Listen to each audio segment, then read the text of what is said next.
오빠, 나 이제 거짓말 안 들려도 괜찮을 것 같아. 진짜야? Solhi sudah sadar. Dia dibawa ke rumah sakit karena pingsan.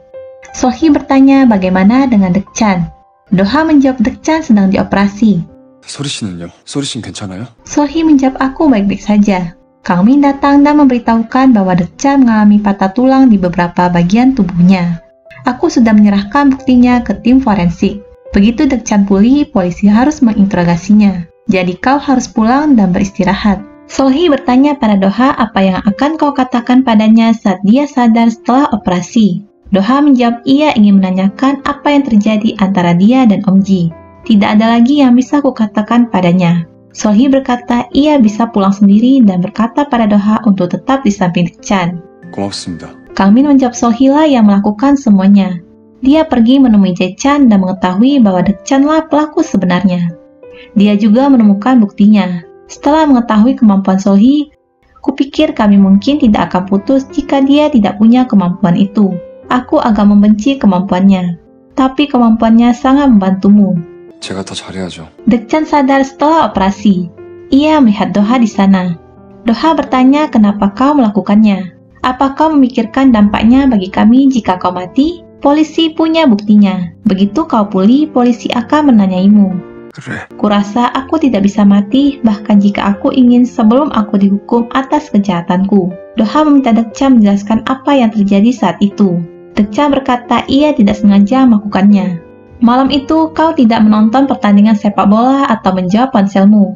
Lalu aku pergi ke pantai mencarimu. Ada Om Ji di sana yang mengira pria berkaos merah itu adalah Seungju. Pria itu adalah Dekchan. Dekchan bertanya kenapa Om Ji sendirian di pantai dan bagaimana dengan Seungju. Kenapa kau berlumuran darah? Apa kau mencoba bunuh diri lagi? 우리 헤어졌어. Dekchan bertanya apa kali ini untuk selamanya? Kau akan menempel padanya dan membuat keributan lagi? Om Ji berkata hentikan. Dekchan tidak mengerti maksud Om Ji. Om Ji berkata berhentilah menyukai Seungju. Om Ji sudah tahu semuanya. Dekchan menjawab itu omong kosong. Siapa yang memberitahumu? Apa Seungju yang memberitahumu? Om Ji tidak menjawab pertanyaan Dekchan. Dekchan menarik Om Ji ke hutan. 말해봐. Ia kembali bertanya apa Seungju memberitahumu? 아니야. Dekchan bertanya lalu siapa yang memberitahumu? Om Ji menarik kalung yang ada di leher Dekchan. Ternyata Dekchan memiliki cincin yang sama dengan cincin pasangan Om Ji dan Seungju. Om Ji berkata aku menyadari kenapa aku cemburu padamu.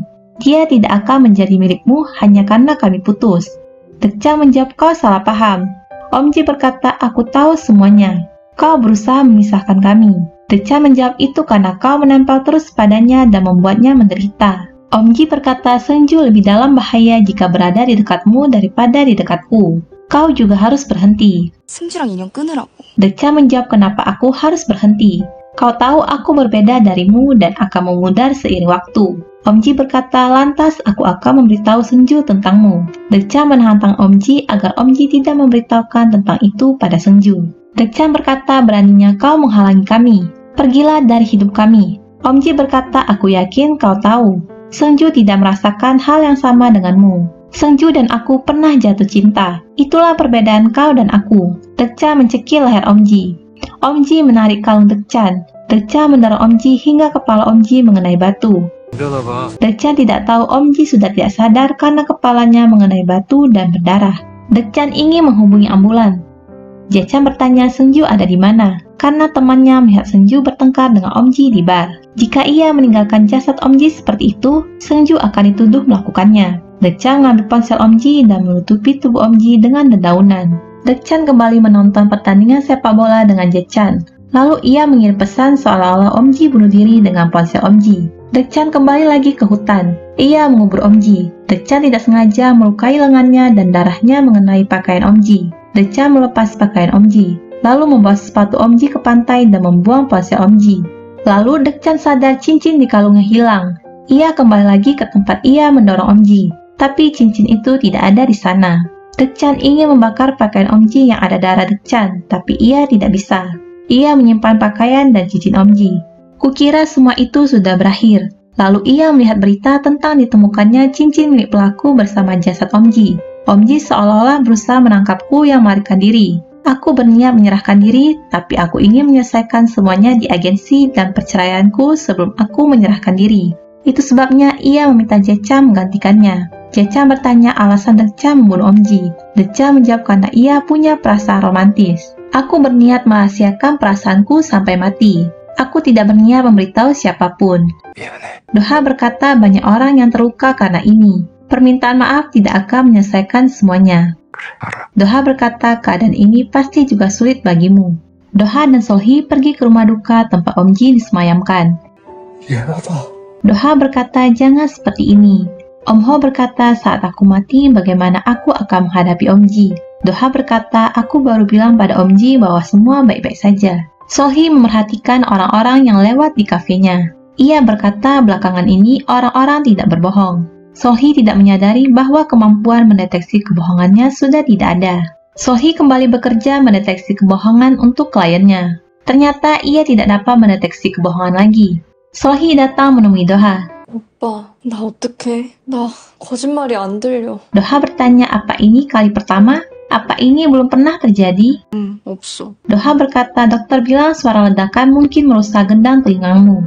Doha mengajak Solhi untuk menemui dokter. Solhi menolak. Saat masih kecil ayahnya membawanya ke setiap dokter THT. Tapi tidak ada yang bisa bilang ada apa dengan telinganya. Itu bukan sesuatu yang bisa mereka ketahui dengan memeriksa telingaku. Doha berkata kau pasti merasa bingung dan tersesat. Sesuatu yang alami bagimu tiba-tiba menghilang. Tapi mungkin ada sisi baik dari ini. Sekarang kau bisa mendapat teman baru. Kau tidak perlu mendengar kebohongan di tempat ramai lagi. Selain itu, kau bisa menghargainya saat orang lain memujimu. Solhi memberitahukan pada Cassandra dan Ji-hoon untuk tidak lagi menerima kasus VIP. 네? Ji-hoon bertanya, tapi tidak untuk selamanya kan? Kau hanya istirahat sebentar karena kau kesulitan menyalurkan roh. Solhi berkata, sejujurnya aku tidak bisa menyalurkan roh kebenaran. Roh bukanlah alasannya. Aku bisa mendeteksi kebohongan. Itu semua dari telingaku. Ada semacam detektor di telinganya, tapi sekarang rusak.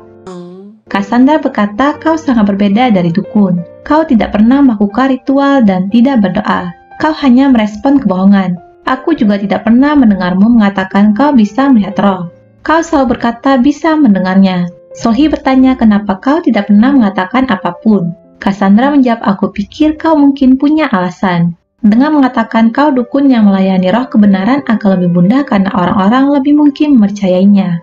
Cassandra dan Ji-hoon setuju untuk membuka kafe tarot saja dan tidak menerima kasus VIP. Doha menghubungi Youngjae.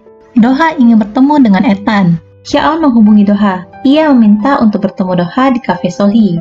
Tidak ada pelanggan yang datang ke kafe tarot. Tiba-tiba Xiaon datang dan membuat Ji-hoon terkejut. Xiaon berkata akan menemui Doha di sini. Jadi jangan salah paham. Aku sudah melupakannya dan ini soal pekerjaan. Doha tiba di kafe Solhi. Xiaon berkata kemarin ia bertemu dengan CEO agensi. Dia ingin mengontrakku jadi ku bilang aku akan merekomendasikan seseorang. Apa kau mau bertemu dengannya? Xiaon berkata Decha melakukan segalanya untukmu sampai sekarang.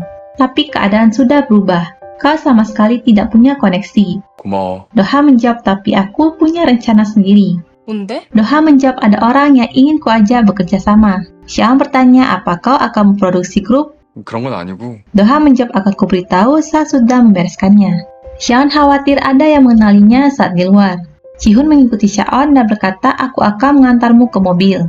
Kau bisa dalam bahaya seperti sebelumnya. Xiaon bertanya siapa namamu? 백지훈. 번호 좀 찍어봐요. Xiaon bertanya apa kau tertarik menjadi pengawal pribadiku? Kalau begitu kau harus berhenti bekerja di sini. Ji-hoon berkata pada Cassandra, aku tidak benar-benar dibutuhkan di sini kan? Pelanggan kita tidak banyak dan akan lebih baik bagi Solhi jika dia membayar gaji yang lebih sedikit kan? Cassandra berkata jika kau bilang mau berhenti, dia akan marah. 진짜야. 어떡하지? Cassandra bertanya apa kau mendapat tawaran pekerjaan yang bagus? Ji-hoon menjawab Xiaon memintaku bekerja dengannya. Doha mengajak Solhi menonton drama. Mereka bersenang-senang di sana. Solhi berkata ini sangat menyenangkan. Doha berkata mari kita pergi ke drama musikal lain kali lalu menonton komedi tunggal. Solhi bertanya kapan kau mengatur semua ini? Doha menjawab sejujurnya aku sudah membicarakannya dengan Cassandra kemarin. Solhi mengajak Doha untuk makan. 뭐 먹을까? Solhi menjawab ia ingin makan steak. Solhi masuk ke lokasi tempat makan steak. 여기로 갈까? Tiba-tiba Doha meminta maaf dan berkata ia harus pulang. Ia harus mengerjakan sesuatu. Solhi bertanya apa itu mendesak. Doha menjawab tidak mendesak, tapi itu mulai memengaruhinya. Sohee berkata, maaf aku mengganggu pekerjaanmu. Doha berkata, mari kita makan di luar besok. Mereka berdua tiba di rumah. Sohee merasa sedih. Sementara itu, Doha sibuk bersiap-siap melakukan sesuatu. Ternyata ia ingin membuatkan makanan untuk Sohee. Doha mengikuti tutorial memasak dari ponselnya. Ia kesulitan mengikuti tutorial itu. Sohee kesal dan berkata kencan macam apa yang berakhir tanpa makan malam. Sohee mencium wangi masakan dari rumahnya. 배고파. Doha mengirimnya pesan dan meminta Sohee datang untuk makan malam. Sohee masuk ke rumah Doha dan berkata ternyata aromanya berasal dari sini. Doha sudah menyiapkan pasta dan steak untuk Sohee. 미안. Doha berkata, aku berbohong untuk mengejutkanmu. Apa kau marah? Sohee bertanya, apa kau memasak semua ini? Doha berkata, aku mencari tahu sisi positif kau tidak mendengar kebohongan. 얼른 먹자. Doha meminta Sohee untuk mencobanya. 맛있어. Doha bertanya, apa kau berbohong? Sohee menjawab tidak dan berkata, cobalah kau akan tahu rasanya. 어때? 맛있어. Doha berkata, aku sudah berusaha keras, tapi menurutku tidak akan enak. Lalu mereka berdua menonton film. Sohee berkata aktris itu sangat cantik. Lalu ia bertanya pada Doha siapa yang lebih cantik. Doha menjawab tentu saja kau lebih cantik. 나 이제 거짓말 안 들려도 괜찮을 것 같아. Penasaran dengan cerita selanjutnya? Jangan lupa saksikan episode selanjutnya.